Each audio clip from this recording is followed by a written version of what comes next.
Sveiki, mano brangieji. Šiandieną turėsime gegužės mėnesio prognozę.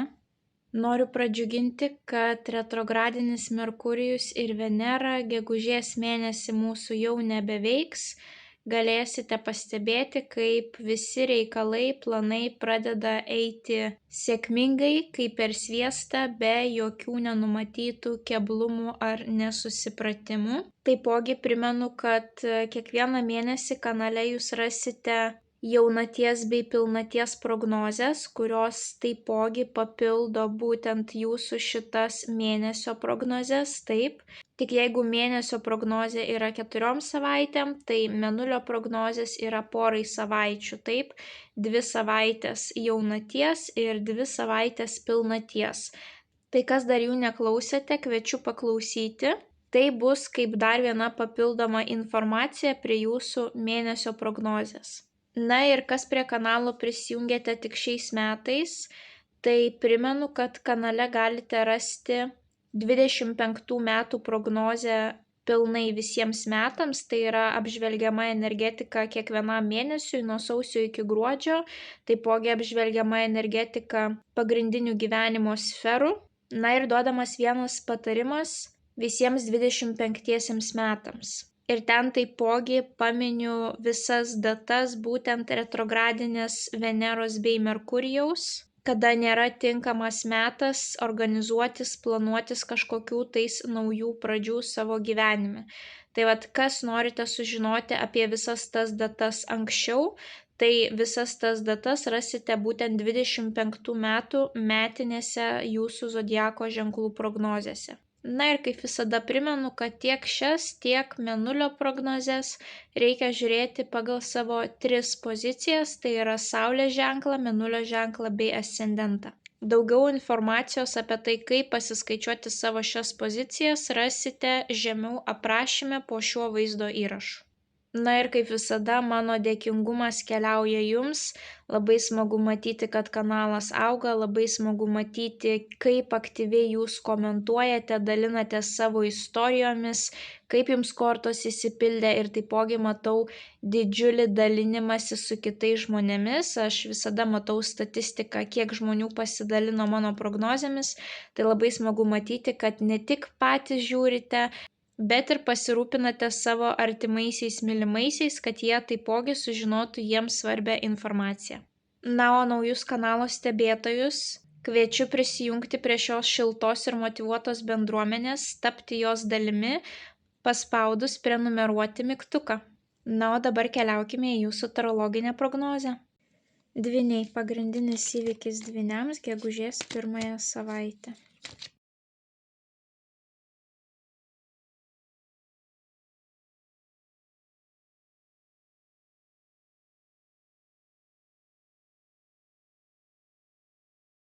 Mėnulio žinutė dvyniams apie jų gegužės mėnesį. Bei vienas patarimas dvyniams apie jų gegužės mėnesį. Dvyniai gegužė jums bus svarbi, jums iškrito netgi 7 didieji arkanai, ypatingai svarbios bus 3 ir 4 savaitės, kadangi iškrito visi didieji arkanai ir dar 1 savaitę vienas. Tai didieji arkanai rodo, kad įvykiai bus svarbesni ir atgarsiai tų įvykių bus ilgesnį laikotarpį. Taip, tai yra kažkaip tais gali pakeisti jūsų gyvenimą.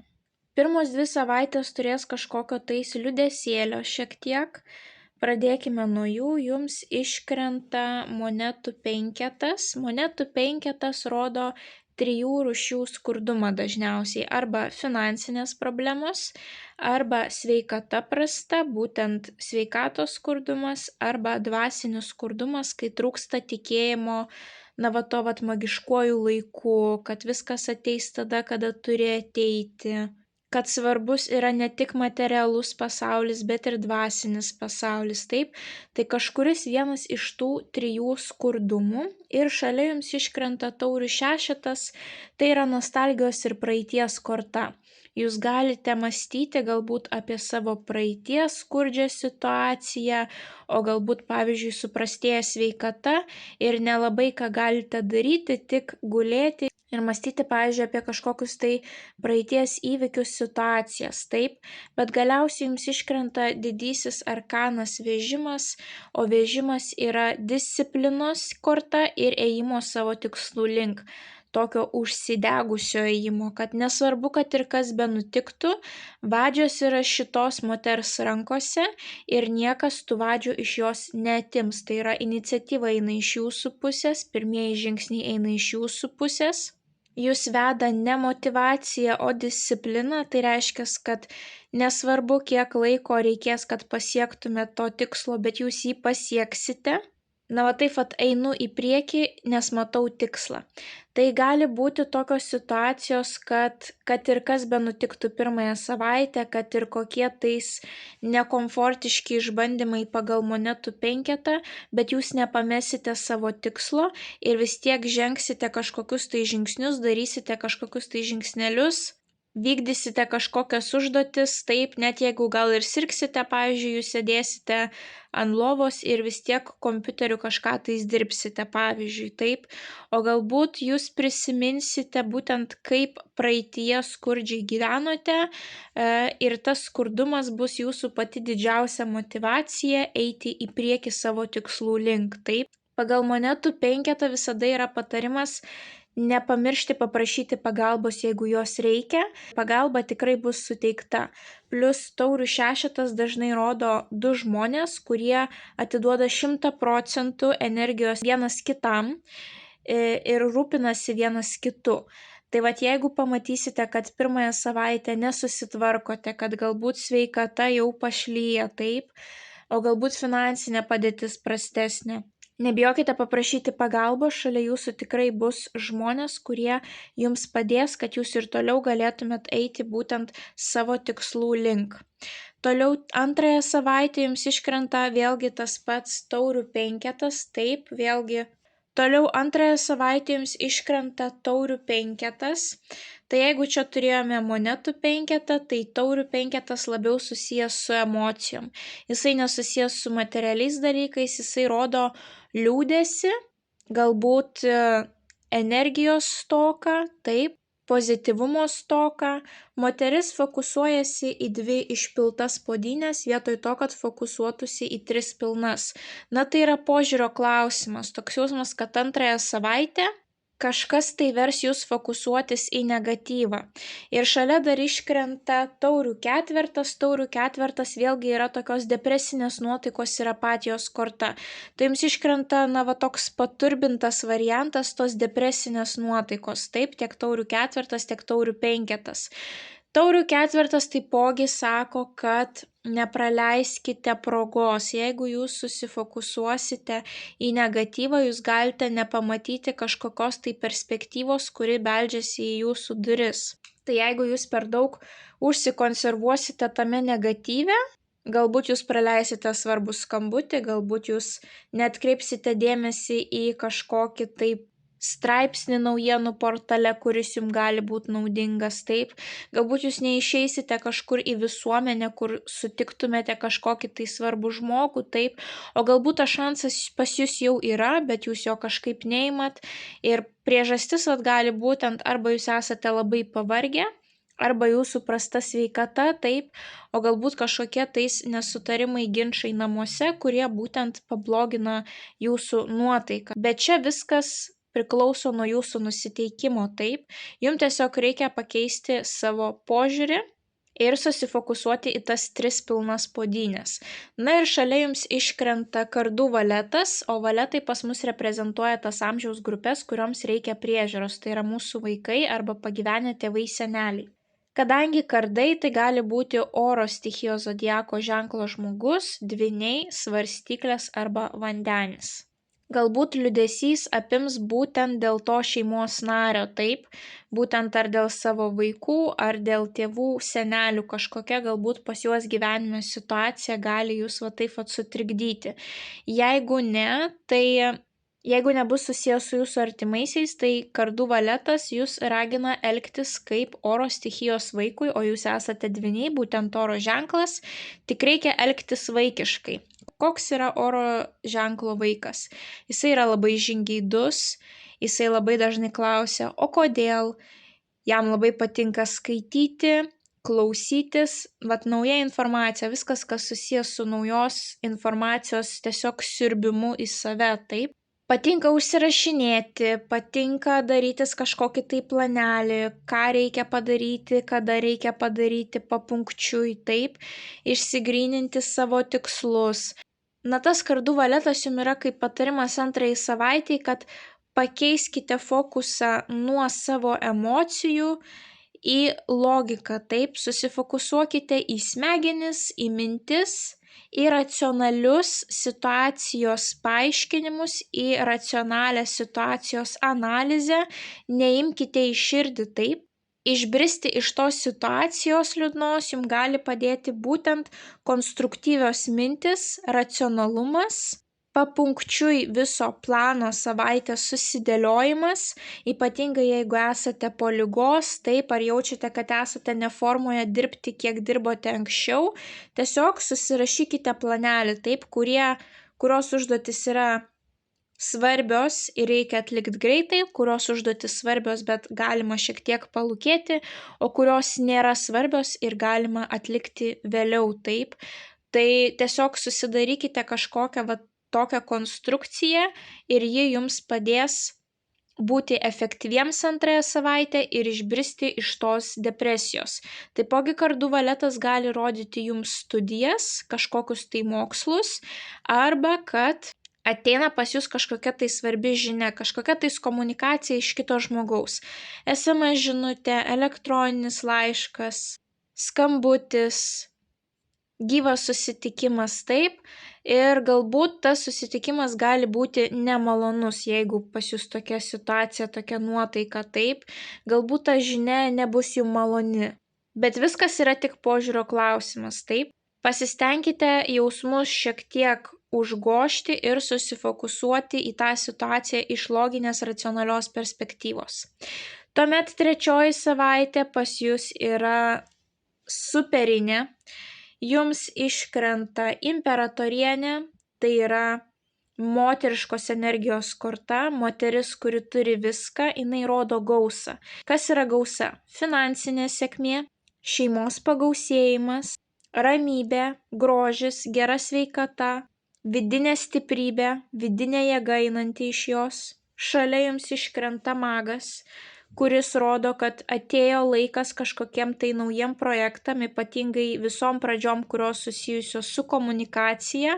Ir magas yra mūsų svajonių išsipildymo korta, tai yra, kad mes pagalvojame, kad mes norime turėti šitą ir mes pradedame žengti pirmuosius žingsnius savo svajonės link.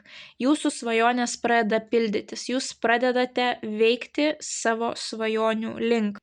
Tai gali būti, kad antrąją savaitę jūs susidėliojate tą planelį ir trečiąją savaitę jūs jaučiate, kad viskas pradeda įsivažiuoti, kad jūs turite jėgų, energijos, motyvacijos kurtis tą savo naują realybę. Taip, mago korta puikiai žmonėms, kurie stovi ir kalba prieš kitus, nesvarbu ar gyvai, ar per nuotolį, kadangi mago klauso. Magas valdo visas 4 stichijas, jisai turi taurę, lazdą, kardą ir monetą, tai reiškia, jisai turi užtektinai jėgų, kompetencijų, patirties, kad įgyvendintų savo svajones. Ir dar iškrenta saikingumo korta, kuri yra labai dvasiška korta, kuri rodo aukso viduriuką, kad jūs turėsite aukso viduriuką trečiąją savaitę tarp materialių dalykų ir dvasinių, tarp poilsio ir darbo. Atrodys, kad viskas yra antiek harmonijoj,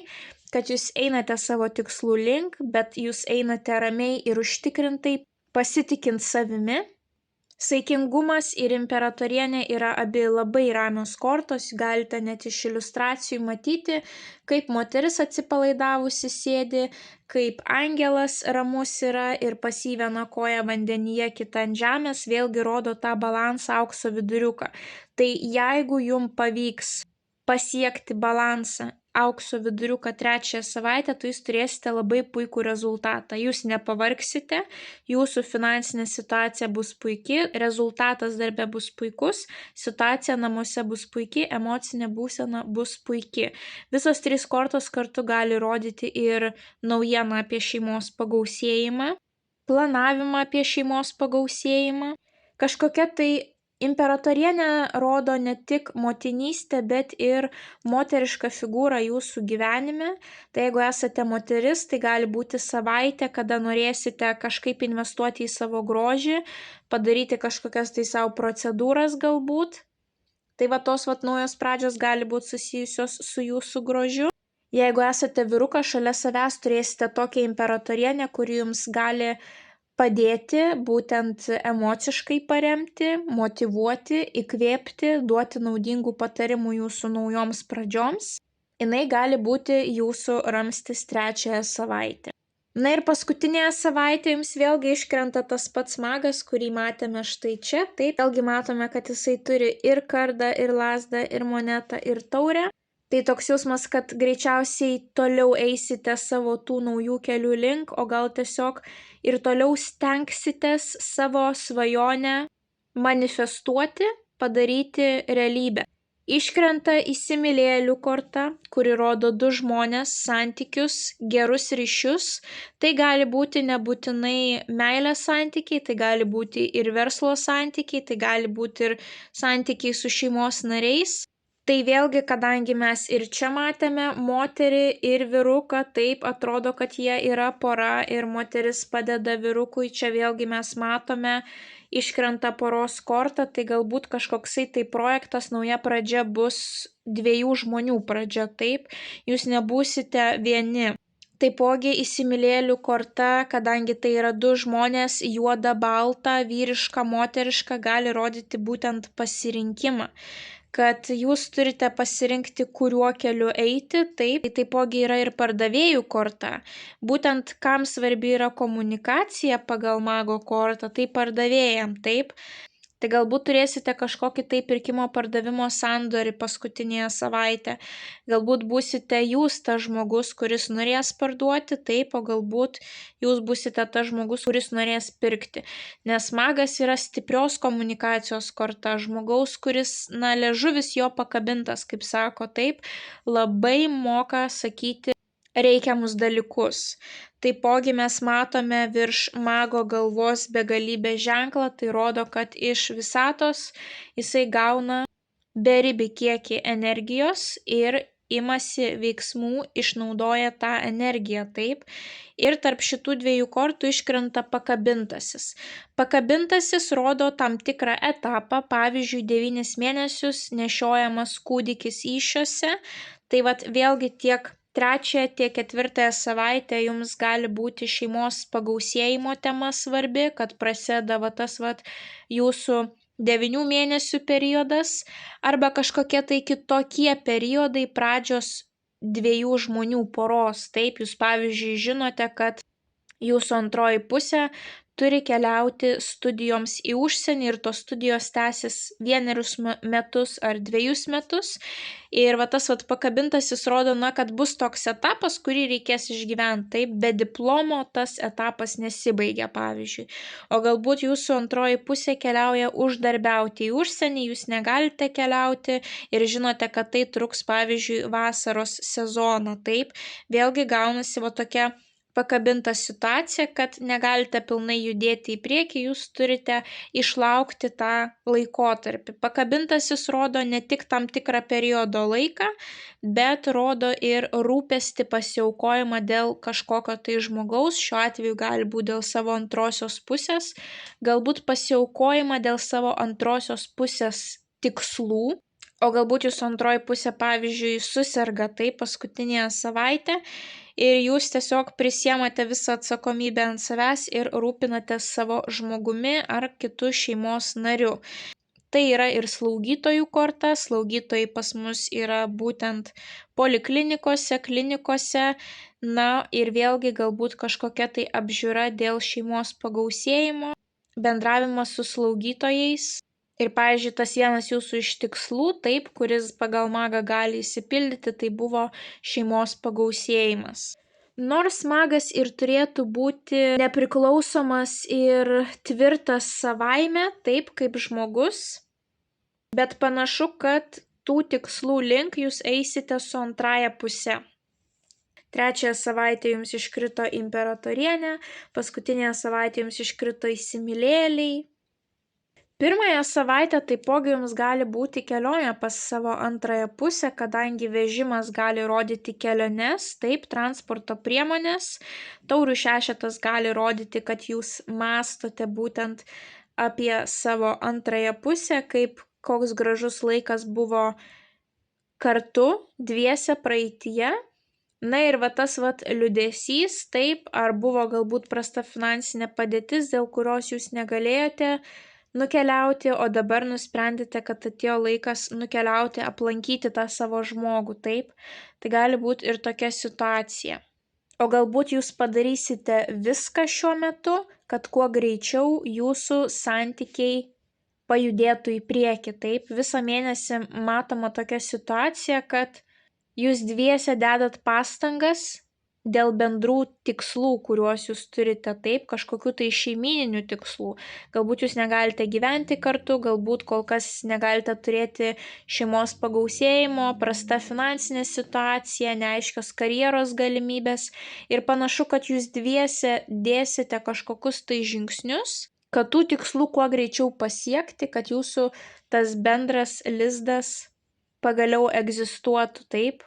Na, būsite labai motyvuoti gegužės mėnesį eiti savo tikslų link ir jeigu ne su antraja puse, tai kažkokie tais verslo partneriai, galbūt mama, tėtis, kurie bus labai rūpestingi ir rodys didžiulį palaikymą, taip, jūsų tikslams. Saugokite savo sveikatą, taip, pirmoje mėnesio pusėje gali būti kažkokie tais peršalimai, monetų penkete visada vaizduojama žiema, tai gali būti elementariai tos sveikatos problema, tai bus peršalimas, taip. Pasisaugokite tokių situacijų. Na ir jūsų mėnulio žinutė. Trejeto taisyklė. Pradėk daryti tai, ką gali, su tuo, ką turi, ten, kur esi. O ką galėčiau pradėti jau dabar.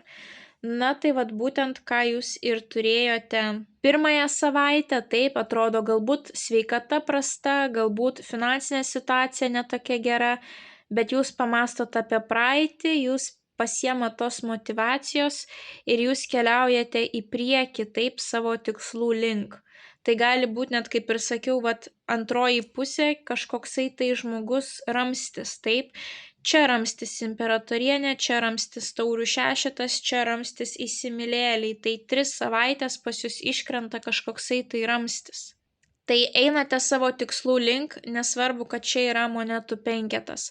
Antrąją savaitę vėlgi darotės kažkokį tai planelį, kuriatės tikslus, nesvarbu, kad ir kokia liūdna situacija, nuotaika, jūs vis tiek judate į priekį. Trečiąją savaitę nebeturite jokių problemų, einate savo tikslų link ir paskutinėje savaitę tiesiog reikia jums pasitikėti magiškuoju periodu, taip, pakabintasis jums gali rodyti, kad galbūt kažkas neina taip greitai, kaip norėjote, taip. Galbūt reikia šiek tiek išlaukti kažkokio tai momento, bet pasitikėkite magiškuoju laiku. Ką įmanoma, darykite dabar, ko neįmanoma, viskas gerai, padarysite po keletos mėnesių, taip. Pakabintasis kabo aukštyn kojom, žemyn galva ir visas kraujas teka į galvą. Jūsų fokusas turi eiti į galvą, į mintis, į jūsų pojūčius. Galbūt jūs turite tiesiog išsigryninti savo tikslą jau pilnai, galbūt jums reikia pamastyti, kokios jūs ateities savo norite, kokios ateities jūs norite kaip pora, kaip šeima ir tuomet žengti tuos pirmuosius žingsnius, kad tos svajonės ir tikslai išsipildytų. Na ir jūsų mėnesio patarimui. Jums iškrito didysis arkanas teisingumas, korta rodanti teisinius reikalus, sutartis, kontraktus, tai galbūt bus aktualūs kažkokie tais teisiniai reikalai. Taipogi mes matome svarstyklės, kurios rodo balansą gyvenime, tai nepamirškite išlaikyti balansą visame kame gegužės mėnesį. Na ir taipogi, kaip ir sakiau, tai yra teisingumo korta. Darykite viską teisingai, darykite viską legaliai, darykite viską vedini aukštos moralės ir teisingumo korta rodo, kad jūs pasieksite savo tikslų, teisingumas jūsų gyvenime bus. Taip, jeigu anksčiau nesisekė, jeigu jums atrodė, kad kažko tais negalite turėti, tai panašu, kad gegužės mėnesį jūs suprasite, kad vis dėlto teisingumas egzistuoja ir kad pagaliau viskas pradeda eiti taip, kaip jūs norite. Galite gauti kažkokius tai apdovanojimus būtent už jūsų praeityje įdėtas pastangas, taip. Na, apdovanojimus turiu omenyje ar kažkokias tai pajamas, kokį tai pripažinimą, populiarumą, na, kad jūs kažką tais darėte praeityje ir jums atrodė, kad nieks nemato, atgal kažkokio tais rezultato negaunate, bet rezultatas būtent už tą praeityje nudirbtą darbą gali ateiti gegužės mėnesį. Na ir nepamirškite, kad jei užsidarys duris, atidarykit langą, vis tiek kažką tais darykite. Žingsnis po žingsnio eikite savo tikslų link, kad niekas jūsų neišmuštų gegužės mėnesį. Ar bloga sveikata, ar finansinė situacija, ar kažkokie tais pykčiai su artimaisiais, nesutarimai, kažkieno tais kvaili komentarai, leptelėjimai nelaiku ir ne vietoj, visiškai nesvarbu, kas tai būtų, eikite savo tikslų link. Pagaliau atėjo metas, kai jūs gausite gerą rezultatą už praeityje atliktus darbus. Tai dvyniai linkiu didžiausios sėkmės gegužės mėnesį. Nepamirškite paspausti patinka mygtuko, komentare parašyti bent jau širdelę, pasidalinti prognozę su artimaisiais, kuriems ji galėtų būti aktuali. Na ir jeigu dar neužsiprenumeravote, tai skatinu užsiprenumeruoti kanalą, kad nepraleistumėte jums aktualių prognozių bei taptumėte šios šiltos ir motyvuotos bendruomenės dalimi. Nu, o mes susimatysime jūsų kitose prognozėse. Ate, ate.